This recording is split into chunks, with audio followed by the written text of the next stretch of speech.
سراقہ کا گھوڑا مکہ کا ایک مشہور سوار سراقہ بن مالک بن جشم تیز رفتار گھوڑے پر سوار ہو کر تعقب کرتا نظر آیا۔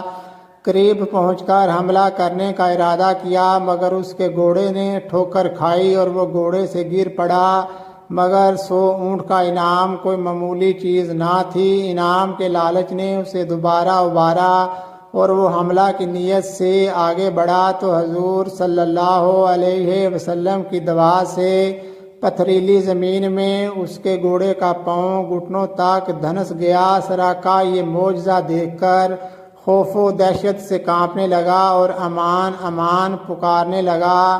رسول اکرم صلی اللہ علیہ وسلم کا دل رحم و کرم کا سمندر تھا۔ سراقہ کی لاچاری اور گریہ زاری پر آپ کا دریائے رحمت جوش میں آ گیا، دعا فرما دی تو زمین نے اس کے گھوڑے کو چھوڑ دیا۔ اس کے بعد سراقہ نے عرض کیا کہ مجھ کو امن کا پروانہ لکھ دیجئے۔ حضور صلی اللہ علیہ وسلم کے حکم سے حضرت عامر بن فہیرہ رضی اللہ تعالی عنہ نے سراقہ کے لیے امن کی تحریر لکھ دی۔ سراقہ نے اس تحریر کو اپنے ترکش میں رکھ لیا اور واپس لوٹ گیا۔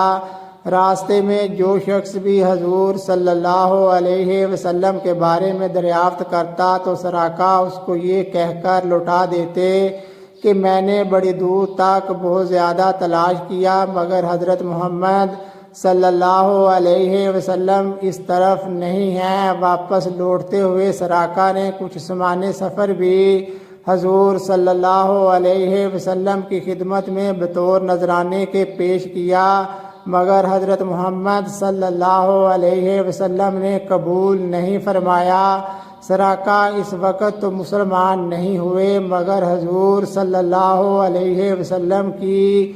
عظمت و نبوت اور اسلام کی صداقت کا سکہ ان کے دل پر بیٹھ گیا۔ جب حضور صلی اللہ علیہ وسلم نے فتح مکہ اور جنگ طائف و حنین سے فارغ ہو کر جارانہ میں پڑاؤ کیا تو سراقہ اسی پروانہ امن کو لے کر بارگاہ نبوت میں حاضر ہو گئے اور اپنے قبیلے کی بہت بڑی جماعت کے ساتھ اسلام قبول کر لیا۔ واضح رہے کہ یہ وہی سراقہ بن مالک رضی اللہ تعالی عنہ ہیں جن کے بارے میں حضور نے اپنے علم غیب سے غیب کی خبر دیتے ہوئے یہ ارشاد فرمایا تھا کہ اے سراقہ تیرا کیا حال ہوگا جب تجھ کو ملک فارس کے بادشاہ کسریٰ کے دونوں کنگن پہنائے جائیں گے۔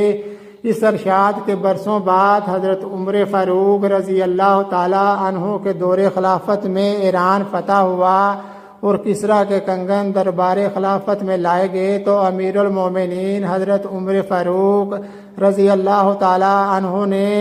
تاجدار دو عالم صلی اللہ علیہ وسلم کے فرمان کی تصدیق و تحقیق کے لیے وہ کنگن حضرت سراقہ بن مالک رضی اللہ تعالی عنہ کو پہنا دیے اور فرمایا کہ سراقہ یہ کہو کہ اللہ تعالیٰ ہی کے لیے حمد ہے جس نے ان کنگنوں کو بادشاہ فارس کسریٰ سے چھین کر سراقہ کو پہنائے۔